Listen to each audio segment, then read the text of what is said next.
Hey guys, I just wanted to show you guys a comparison between the iPhone 5S all the way down to the 2G. Now I have done a video like this last year with the release of the original iPhone 5 and I really liked this, so here we go. Now in advance I do apologize for the number of hands on the screen. I had to get some people to help me with this.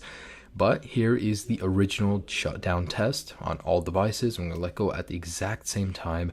So there it goes. Surprisingly, the 3GS was first, followed by the 3G, then the 4, and then the 2G. There's something about iOS 6 and lower that actually makes the shutdown time a lot faster than iOS 7. Although all devices on iOS 7 shut down at the exact same time, which makes me think, what did they change? And in a second here, they should all be turning off at the exact same time. Now, while performing the boot up test, I just want to let you guys know it's important to notice that from the 5S and to the 2G, there's a massive difference in processing power and RAM, obviously. Also, the software is different, so that could majorly affect this. Now, I wasn't too surprised because the 5S, of course, came in first, followed by the 5 and 5C. What came next was actually pretty surprising. And just to let you guys know, all of these devices are freshly restored, non-jailbroken, completely stock.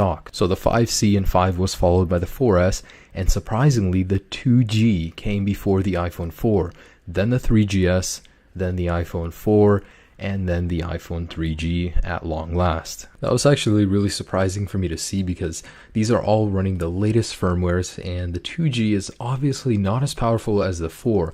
It's just the booting sequence and the way it works probably was changed in iOS 7, so that could be at fault. Now for the last couple of tests, I'm going to load reddit.com and apple.com, and the 5S is almost instantaneous. Thanks to the extra processing power and the new Wi-Fi capabilities, it's an amazing web browsing device, and it goes downhill from there to the 5C and so on. Just to confirm, all applications have been closed in the multitasking bar where applicable, and we're just going to go ahead and load reddit.com. And here we go. So this is reddit.com, launched on all devices at the same time. The 5S is king in this test as well as all others. Then comes the 5, then the 5C, then the 4S, and then the 4, and so on. So what did I learn doing these tests?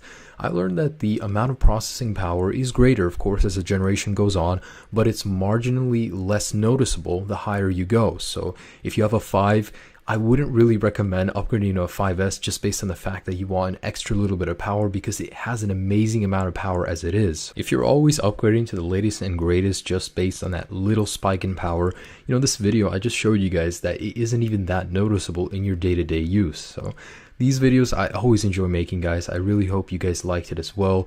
Have a great day, guys. Peace.